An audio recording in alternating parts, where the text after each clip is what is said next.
أعوذ بالله من الشيطان الرجيم. بسم الله الرحمن الرحيم. الحمد لله رب العالمين والصلاة والسلام على سيدنا محمد أشرف الأنبياء والمرسلين وعلى آله وصحبه أجمعين. الحمد لله الذي هدانا لهذا وما كنا لنهتدي لولا أن هدانا الله. رب اشرح لي صدري ويسر لي أمري واحلل عقدة من لساني يفقه قولي. رب يسير عليك يسير وتمم بالخير. Ahlan wa sahlan yang berbahagia Al-Fadil Imam Masjid Negara Ustaz Muhammad Nazri bin Haji Mustaqim kerana sudi bersama-sama dengan Gemar Iman dalam kuliah 2 hari ini, sambungan tadabbur surah Al-Baqarah ayat 262 insya-Allah, juga bersama-sama yang dikasihi para pencinta ilmu, pencinta Al-Quran, sahabat-sahabat yang dirahmati lagi dikasihi oleh Allah Subhanahu Wa Taala.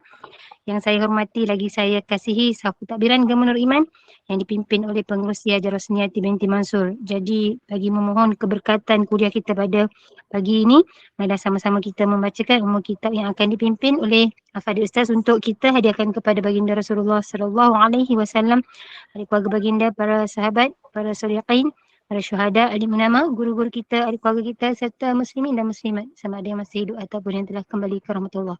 Bismillahil Fatihah. أعوذ بالله من الشيطان الرجيم بسم الله الرحمن الرحيم الحمد لله رب العالمين الرحمن الرحيم مالك يوم الدين إياك نعبد وإياك نستعين اهدنا الصراط المستقيم صراط الذين أنعمت عليهم غير المغضوب عليهم ولا الضالين آمين. Amin, amin, amin ya Rabbal Alamin. Semoga dengan istiqamahnya kita duduk dalam halaqah ilmu ini, Allah kurniakan kefahaman, Allah tingkatkan iman, Allah kurniakan kerahmatan kepada kita. Tanpa membuang masa lagi, saya dengan penuh ta'zim menjalankan kepada Al-Fadhil Ustaz. Falyatafaddal mashkura Ustaz. أعوذ بالله من الشيطان الرجيم بسم الله الرحمن الرحيم الحمد لله والصلاة والسلام على رسول الله وعلى آله وأصحابه أجمعين أما بعد. Assalamualaikum warahmatullahi wabarakatuh. So kita sampai ayat 261.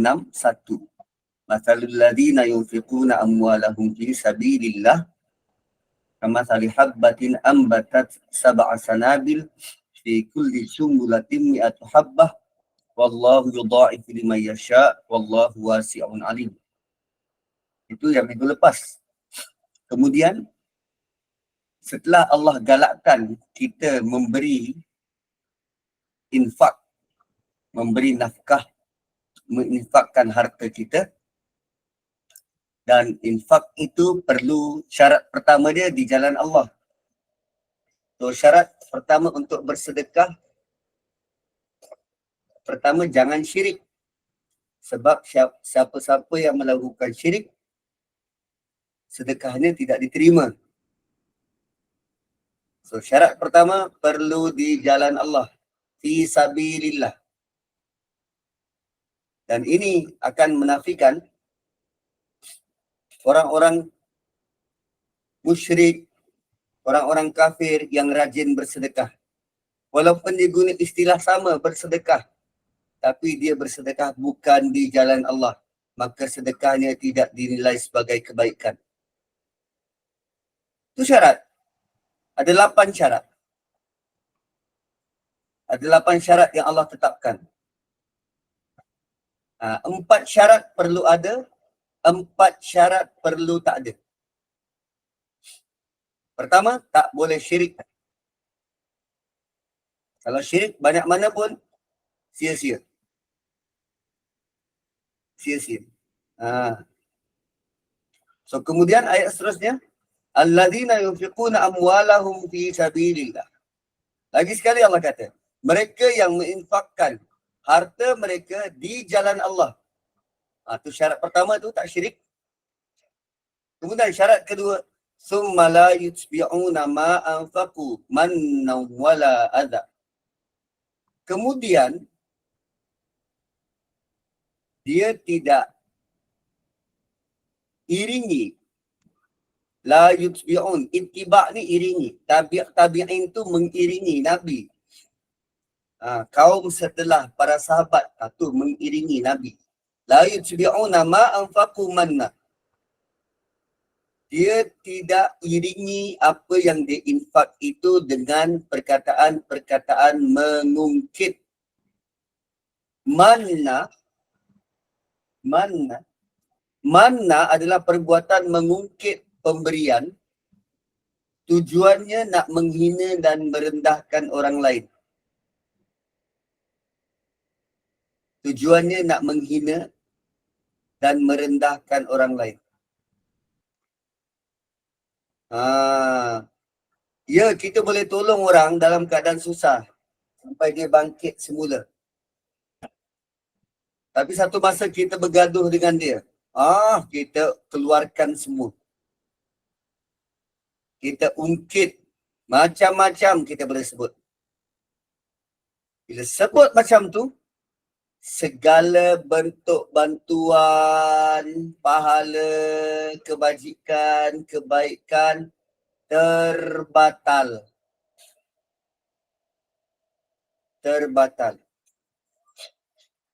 Tak kala kita ungkit untuk menghina dia, terus automatik batal. Manna. Syarat ini perlu kita tahu, perlu beringat. Jika tidak, apa yang kita beri sia-sia. Yang rugi siapa? Yang rugi kita. Manna. Jangan ungkit. Kemudian, wala azah. Tidak menyakiti.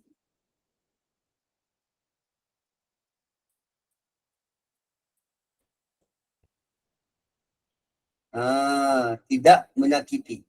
Kejap, berapa tadi syaratnya? Syaratnya ada 8. Pertama, tak boleh syirik.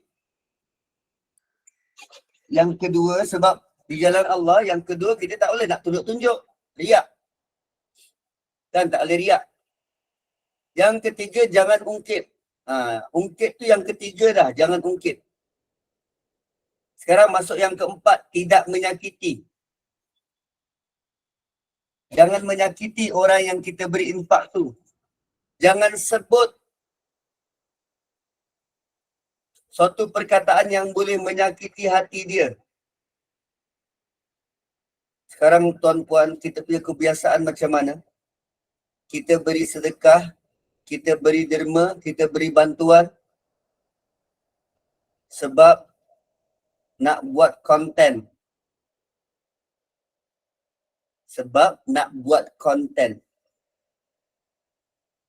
Benda tu sakit, tuan-tuan. Sakit. Ya, orang tu dapat bantuan. Tapi bersyarat. Kan, kadang kita tanpa segan silu. Bila kita beri bantuan, kita ambil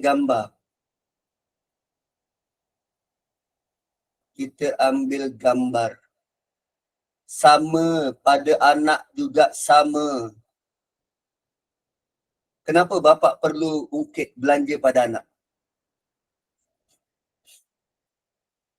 Bukankah anak itu Allah beri amanah untuk kita jaga? So kalau nak ungkit pada yang beri amanah. Bukan ungkit pada amanahnya tu. Kalau bapa nak ungkit pada yang beri amanah. Ungkit pada Allah. Ya Allah, aku dah belanjakan macam ni pada anak aku. Aku dah belanjakan macam ni pada anak aku. Tapi dia masih tak nak ikut cakap aku. Ya Allah, apa perlu aku buat?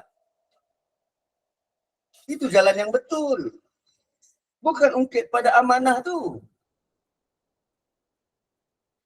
Tak gitu. Gitu kan. Mengadu pada Tuhan. Mengadu pada amanah. Amanah tak boleh nak buat apa-apa.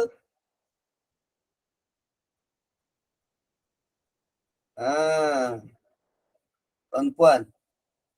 Jangan ungkit. Jangan sakiti. Jangan ambil gambar kalau dia malu. Suami, itu lazim lah. Tu suami tiga tu confirm ungkitnya. Lepas tu kadang suami tak tahu apa salah dia. Tiba-tiba kena marah kan. Jangan ungkit. Sebab tu Allah sebut. Kalau tak sia-sia pahala kita. Sia-sia tuan-tuan. Dan lebih mengerikan, kita tak ungkit waktu tu. Kita tak ungkit 10 tahun kemudian. Tak. Kita ungkit waktu kita dah tua. Waktu kita dah hampir mati. Dan selama kita hidup berpuluh tahun itu, kita sudah sangat ikhlas memberi. Tapi kerana satu peristiwa yang kita terkenang waktu tua nanti, bila kita satu kali kita ungkit, habis pahala kita tuan-puan. Habis pahala yang kita buat 20 tahun dulu, 30 tahun dulu, habis jadi kosong. Kadang selalu benda ni berkait dengan apa, kita ambil anak angkat, lalu anak angkat tu lupakan kulit. Kan anak angkat tu tak pernah jenguk kita pun lepas dia berjaya. Dan kita ungkit-ungkit. Kita suka nak luahkan tak puas hati ni. Mana ni bila kita cakap dengan manusia lain. Kalau sekadar dalam monolog kita berdoa kita pada Tuhan, itu bukan ungkit. Itu aduan kita pada Tuhan. Suatu nak mengadu, nak mengungkit, nak cakap apa pun, cakap dengan Allah. Bukan cakap dengan orang. Apa pun yang beban dalam hati, cakap dengan Allah. Bukan cakap dengan manusia. Jika tidak, kita sedang mempergadaikan, kita sedang mempertaruh pahala-pahala yang kita dah kumpul, yang kita dah buat puluhan tahun lamanya. Sebab itu 12 ayat sebelum ni, 12 ayat bukan, 225 kan, 255, ayat 255, ayatul kursi, kita baca dulu untuk kenal Allah. Barulah bila kita ada masalah, bila kita dah kenal Tuhan, kita akan kembali dan mengadu pada dia. Hebat tak cara Allah susun? Hebat.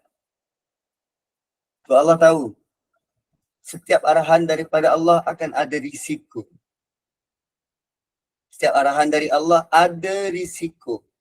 Yang bila kita langgar, melampau, kita tak buat, kita akan dihukum untuk tidak mendapat apa-apa.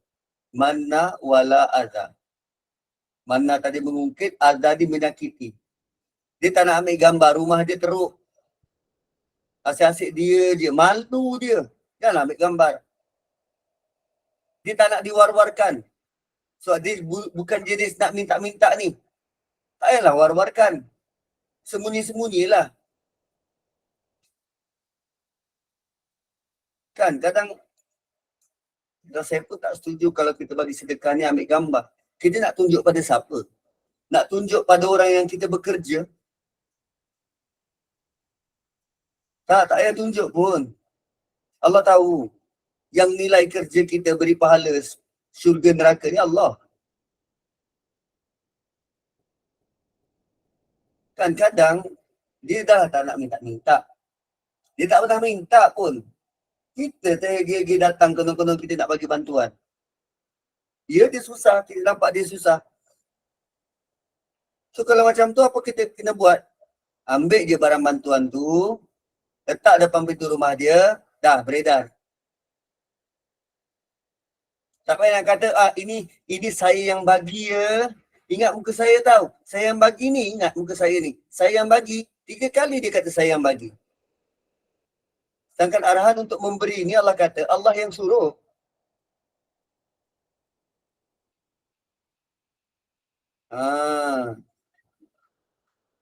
Kan?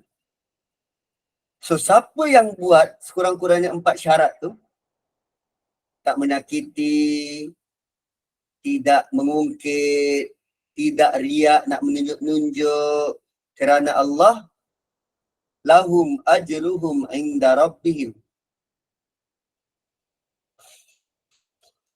Lahum ajruhum inda rabbihim. Bagi mereka pahala di sisi Allah. Ajrun ni tuan-tuan, ajrun ni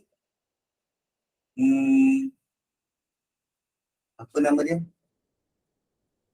Ajrun ni upah. Upah. Seolah-olah kita sedekah, kita memberi ni, kita bekerja untuk Allah dan kelak Allah akan beri upah. Allah personally, kalau kita ikut syarat, akan dapat upah. Inda Rabbihim, especially dari Tuhan. Upah ni special. Indah. Perkataan indah ni tuan-puan, indah ni kita pernah baca dalam surah Kahfi.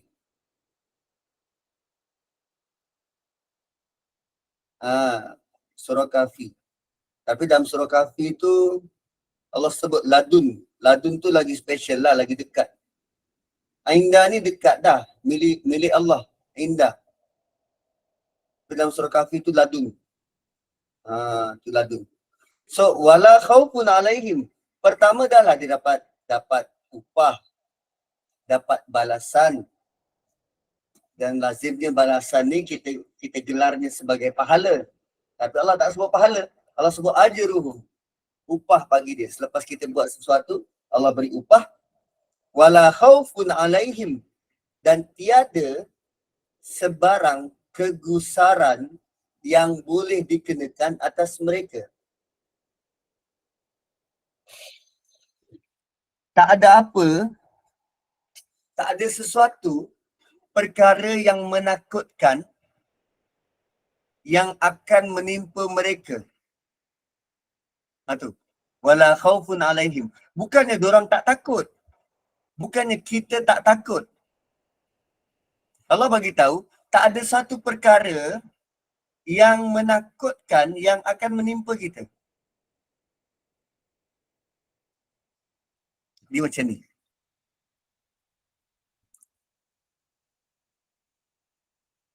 Anak kita sedang main.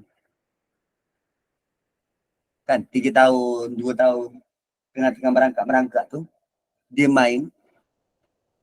Dan dia main soket elektrik tu. Soket.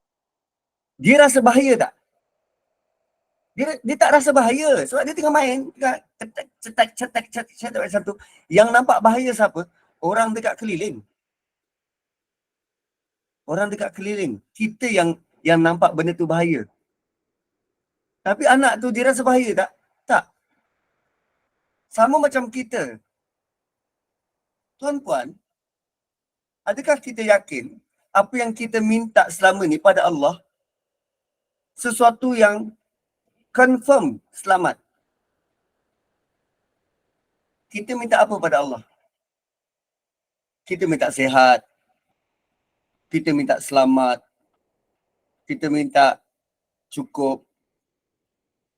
Kita minta keampunan. Katalah kita minta kesihatan.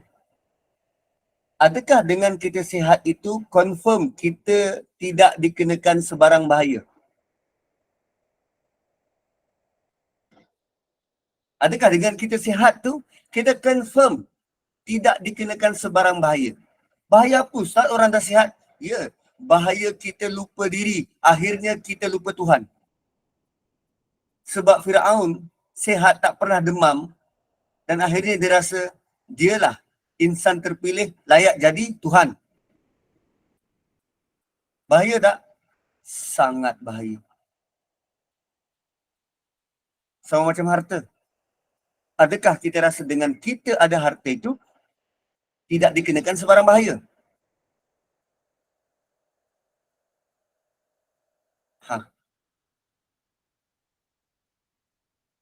Bayangkan, waktu kita tak ada harta, kita melazimi baca Quran dan melazimi solat awal waktu. Bila dah semakin maju perniagaan, semua tak sempat. Semua tak sempat. Akhirnya, asalnya kita dapat hidup berkualiti dekat dengan Allah. Kemudian kerana dunia, kita dipalingkan. Bahaya tak? Itu maksud wala khaufun alaihim. Tidak ada sebarang bahaya yang akan dikenakan atas dia. Kita dilindungi, dipelihara daripada sebarang apa yang membahayakan kita, yang boleh membahayakan kita. Kita tak sedar. Tapi ada benda dekat sekitar kita yang boleh datangkan bahaya pada kita. Dalam pada kita langsung tak sedar. Dan sekarang Allah beri jaminan. Jangan risau, engkau selamat. Wala khaufun alaihim. Hanya dengan kita beri sedekah ikut syarat.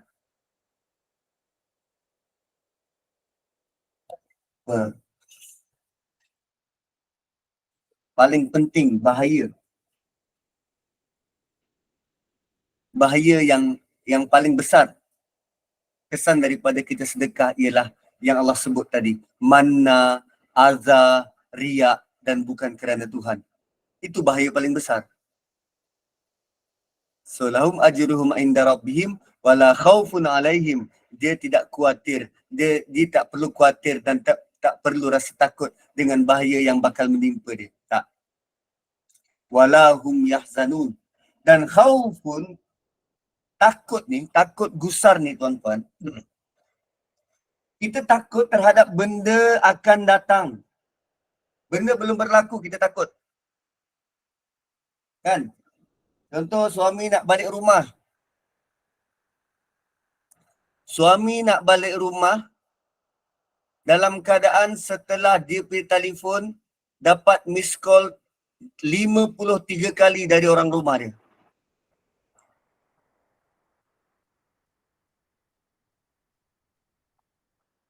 Orang rumah dia miss call 53 kali. Dia tak perasan, dia tak sedar, dia tak angkat.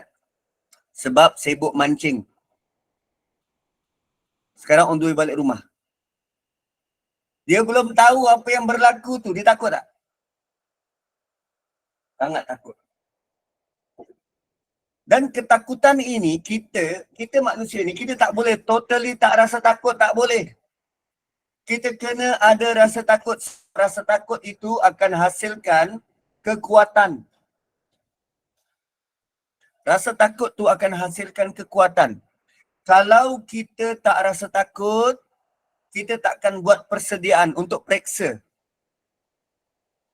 Boleh stay up sampai 3-4 pagi nak study. Sebab besok nak periksa. Rasa takut. Oh takut tak ada jawab. Belajar. Dia mendorong. Mendorong. Tu ketakutan terkawal. So Allah tak kata wala khaufun. Khaufun dekat situ isim. Isim. Dan dia selama-lamanya tidak takut. Tidak perlu rasa gusar. No, tiada sebarang ketakutan selama-lamanya kat atas dia. Bukan dia tak rasa takut, tapi tak ada benda bahaya yang boleh kena pada dia. Allah beri kesenangan. Terutamanya benda akan datang. So akan datang apa? Akhirat. Allah kata jangan risau, akhiratmu selamat. Lega tak bila dengar ni? Lega. Jangan risau, akhiratmu selamat. Tapi yang penting kau sedekah. Kau jangan ungkit. Kau jangan sakiti. Jangan riak. Kerana Tuhan. Allah jamin engkau selamat akhiratmu. Wala khaufun alaihim. Khaufun tentang masa depan. Walahum yahzanun. Yahzanun fi'il mudhari'. Tadi guna isim. Khaufun tu isim. Isim ni kekal. Selama-lamanya. Selama dekat akhirat tu kekal, tak perlu rasa takut. Jangan bimbang, jangan risau. Walahum yahzanun. Yahzanun fi'il. Fi'il ni kan sekejap-sekejap. Tak kekal. Sekejap-sekejap fi'il. Yahzanun fi'il. Tapi fi'il mudhari dia berterusan. Sekejap-sekejap tapi berterusan. Yahzanun berduka cita. Sedih. Sedih ni bila? Sedih ni selepas kejadian. Selepas suami yang balik memancing tadi tu dimarah isteri. Dia sedih. Sebelum jumpa dia takut. Dah dimarah dia sedih. Tak boleh makan seminggu. Tak boleh makan seminggu. Alat pancing dipatahkan. Sedih. So takut sebelum kejadian. Sedih selepas kejadian. Sekarang ni tuan-puan, Allah sedang menjamin masa depan kita dan kita tak akan terkesan dengan masa silam kita. Itu maksud ayat ni. La khaufun alaihim wa lahum yahzanun adalah tentang masa depan dan masa silam. Kita tak perlu gusar. Yang kita perlu fikirkan ialah sekarang aku kena buat apa? Akan datang Allah dah jamin. Yang lepas jangan risau, jangan sedih. Jangan menyesal. Tak semuanya Allah dah settlekan. Dosa sudah diampunkan yang silam. Jangan risau. Jangan sedih. Mereka tidak akan berduka cita. Berduka cita. Dia takkan rasa, alamak, aku dah tersedekah pula 200. Aku nak bagi RM2 je. Sebab tak ada duit kecil, tergopoh-gapah, aku keluarkanlah not 100. Oh, rupanya dia melekat. Dia melekat, duit baru dia melekat. Termasuk, dah termasuk. Tunggu punya tunggu tak ada. Tak ada cashback.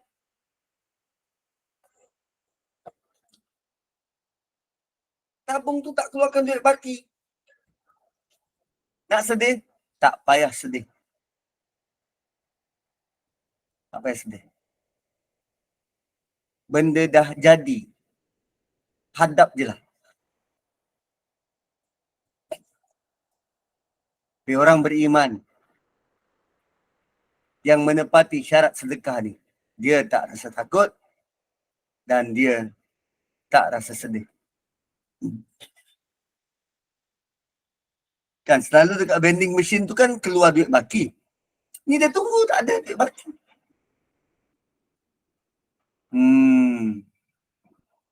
Kan. Tuan-puan ada berani ke bagi 200 dalam dekat tabung masjid? Tersalah envelope. Tersalah envelope. Kena pula dekat envelope tu dah tulis-tulis duit kereta, duit bayar rumah, duit untuk isteri. Selalunya sewa rumah yang mahal. Envelope sewa rumah lah dimasukkan. Asal. Duit rotek. Masalah. Kan.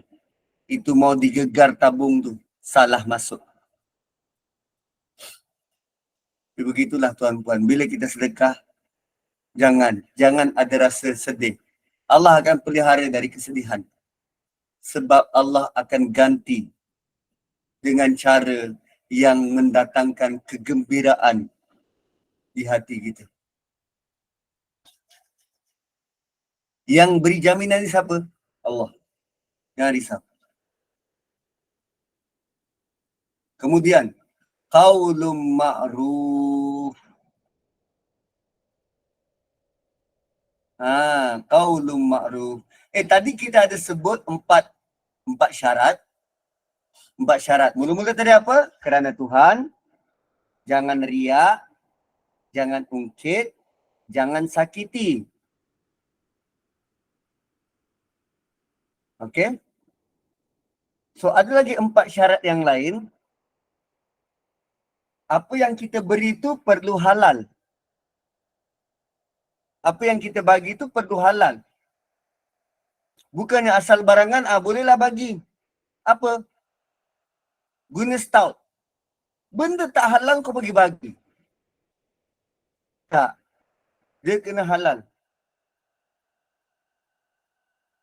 Jangan beri duit kita menang toto. Kan? Judi kan banyak dah.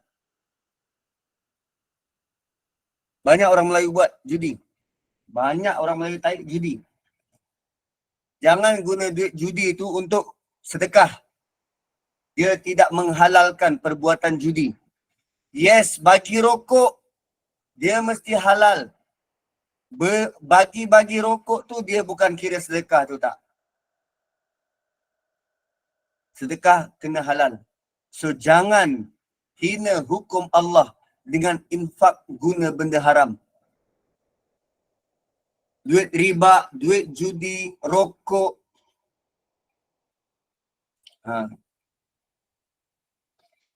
Kemudian barang tu mesti baik. Nasi tu boleh dimakan, bukan nasi baki atau basi. Ini kita dah buat kenduri. Kita bajet begini, rupanya over budget. Makanan banyak lebih. Baki tu baru beri. Kalau nak beri sebelum mula, ada berani? Kalau nak beri sebelum mula majlis, ada berani tak? Oh, tak berani Ustaz, nanti takut tak cukup. Tak cukup, orang tu balik lah. Kan? Bagi tahu je, minta maaf, makanan dah habis. Kami dah agak-agakkan, siapa suruh datang lambat. Kan? Padan muka macam tu. Siapa suruh datang lambat? Makanan dah habis tak pukul 11. Ada bulan lepas. Bulan lepas, adik saya dia cerita. Dia bawa kakak saya pergi kenduri. Dia bawa kakak saya pergi kenduri sampai ke tempat majlis tu. Sampai ke tempat majlis. Bila dia tengok, kok nama orang lain? Kan, nama orang lain. Rupanya salah tarikh, kendurinya esok. Dah sampai dah tu, nasib baik tak masuk, tengok nama. Salah nama, orang lain. Kendurinya esok, salah tarikh. Balik. Besoknya pergi pukul 12. Pergi pukul 12, itu hari pergi pukul 12. Kan tadi sebab pergi kenduri sebab nak makan kan? Okey. Pergi pukul 12. Rupanya makanan sudah habis pukul 11.30 lagi. Makanan sudah habis pukul 11.30 lagi. So, kita pergi kenduri. Janganlah niat semata-mata nak makan. Kita nak silaturahim. Kita nak silaturahim. Semalam terawal, hari ni terlambat. Tengok kan, rezeki Allah beri tu kan. So, pergi kenduri, pasal tiba-tiba kenduri, barang yang kita nak bagi tu mesti baik. Mesti baik, boleh digunakan. Kan, dia, kita tahu dia susah nak barangan sekolah. Kan, kita bagi baju sekolah. Tapi dia tolak mentah-mentah. Kita tetap juga nak bagi, ni baju sekolah. Dia tolak. Lepas tu dia kata, awak bagi baju perempuan, anak saya lelaki.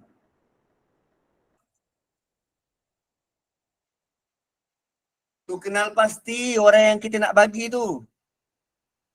Bukan asal bagi. Barang tu mesti baik. Dan sebut tentang baik dan makanan yang baik, adakah bentuk fast food, McDonald, KFC,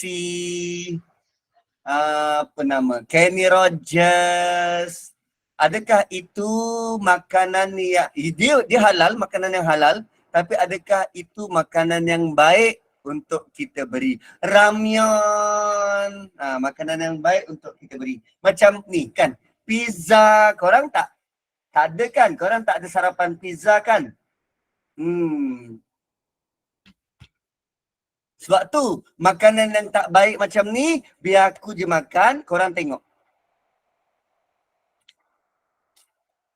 Nampak tak?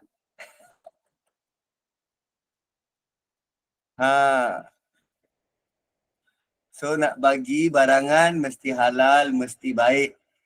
Nombor 3, kita beri itu seperti suratul insan, kita nak redha Allah. Kita nak redha Allah. Dan yang keempat, kita perlu ada rasa happy bila beri. Ada orang yang beri dia rasa macam rugi. Terpaksa, terkilan pun ada. Aku nak bagi dia 100 je, terbagi 300 sebab duit tadi melekat. Boleh macam tu? Terkilan, terkenang-kenang. Kita akan rasa terkenang-kenang macam tu sebab dalam proses nak berlatih. Tapi apa perlu dibuat waktu rasa terkenang-kenang tu, waktu rasa terkilan tu, waktu rasa sedih tu? Apa yang perlu kita buat? Apa perlu dibuat? Sebab semua tu mainan syaitan yang berbolak-balik dekat hati. Syaitan yang akan bisik tu. Apa perlu dibuat? Kita perlu isti'azah.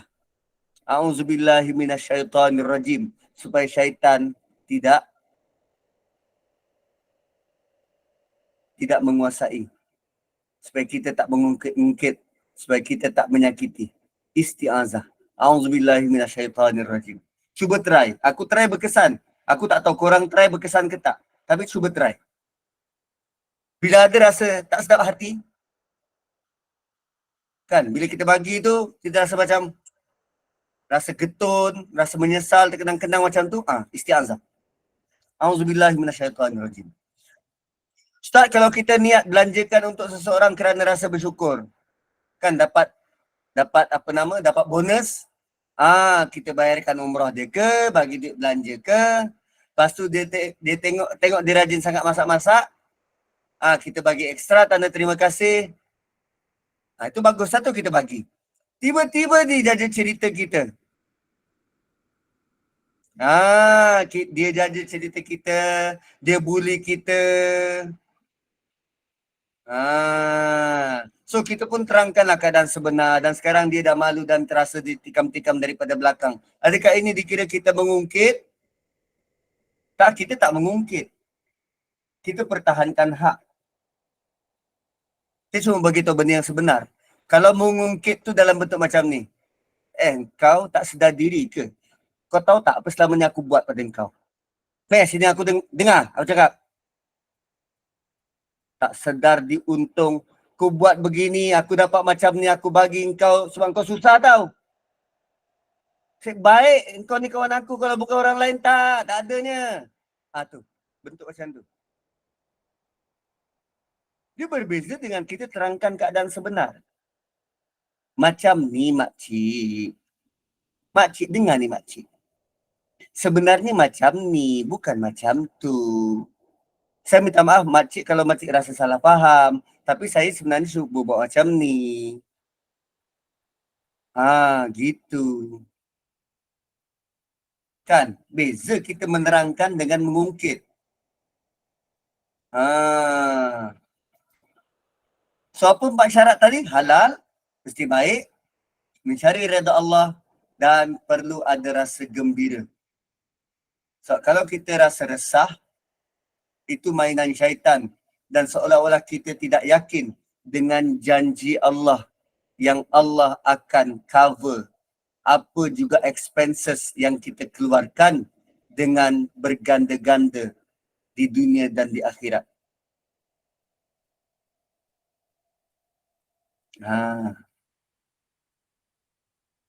Dan Allah kata, qaulun ma'ruf, perkataan yang baik,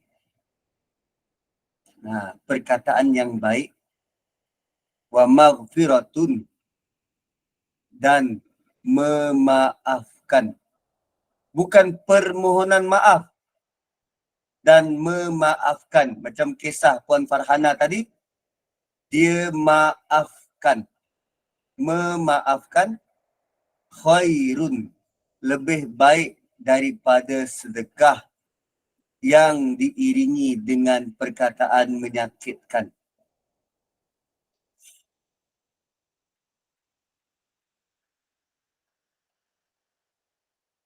Lebih baik dari sedekah yang diiringi dengan pernyataan menyakitkan.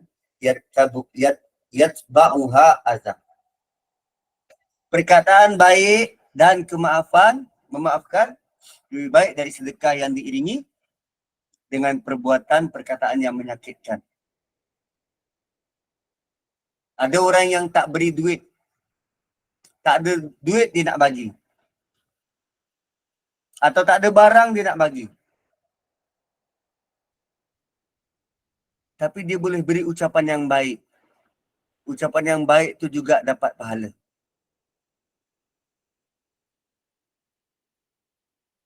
Atau contoh dia cakap macam ni, minta maaf. Saya tak boleh nak bagi sekarang. Saya pun sekarang tak ada gaji. Gaji nanti 25 hari bulan. Sekarang baru 14 hari bulan. Nampak tak? Walaupun PM dah umumkan boleh dapat 2,000. Tapi belum masuk lagi dalam akaun. So saya tak nak bagi. Nanti kalau ada saya bagi ya. Tapi saya doakan supaya masalah awak selesai segera. Nampak tak? Perkataan tu akan lebih dirasa selesa. Ya tuan-tuan, secara teorinya kita nampak macam mudah nak sebut. Tapi bila kita berada dalam situasi tu, nak sebut benda ni susah. Susah. Satu ayat Quran tu perlu dibaca selalu, perlu diulangi selalu supaya dia jadi ingatan dan ingatan. Qaulun ma'ruf, perkataan yang baik itu lebih baik daripada sedekah yang diiringi dengan kata-kata nista. Kita tak ada apa nak cakap, tak ada apa nak bagi, tapi kita beri perkataan yang baik, doa yang baik. Orang yang terdesak tu pun akan sejuk sikit mendengarnya, walaupun tak dapat apa-apa. Walaupun tak dapat apa-apa, walaupun kita dicemuh selepas tu, teruskan bercakap dengan baik. Kadang-kadang bila kita tak dapat nak bagi, ada orang yang sampai hati, menyakitkan hati orang yang tak beri. Minta sikit pun tak boleh. Loh. Seolah-olah memberi itu wajib. Kan? Kita dah lah tak ada apa nak bagi. Kita minta maaf. Dia boleh pula sok-sok. Sikit pun tak boleh kedekut.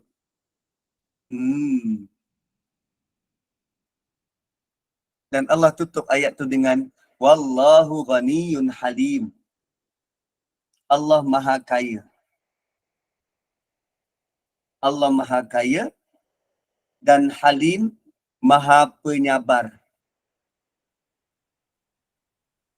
Maha penyabar. Apa maksud ayat? Apa maksud dua nama Allah kat belakang ni? Tentang sedekah dan mulut ni tuan-puan, dia benda kritikal bagi kita. Tentang sedekah dan mulut. Sebab dua-duanya saling berkait rapat. Duit kita ada nilai emosi yang kuat.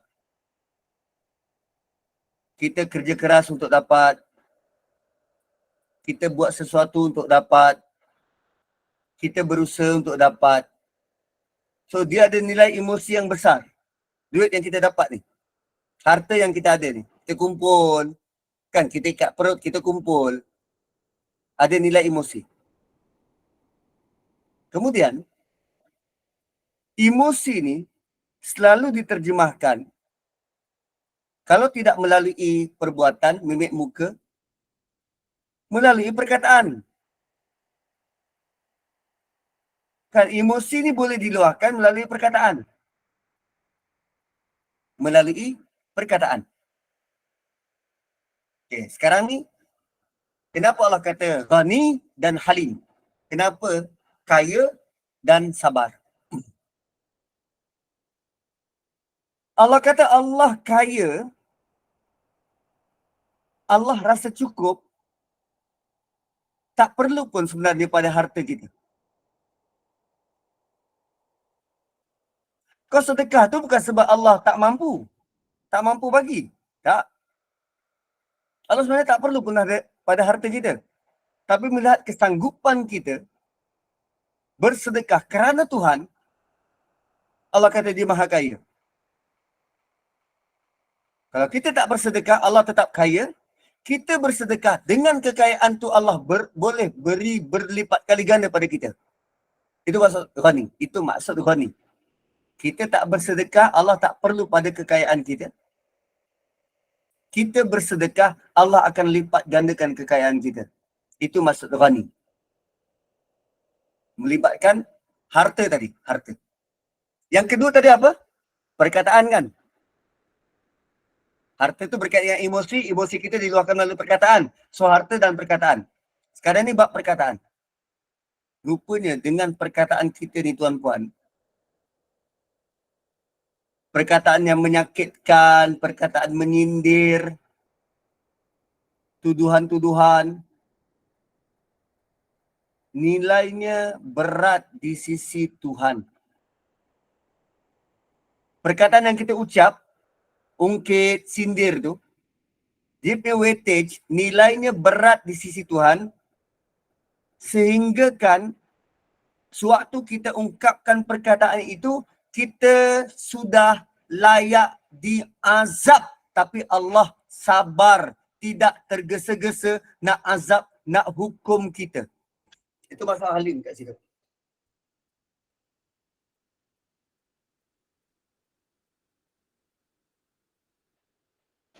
Tuan-puan, cuba kita buat eksperimen.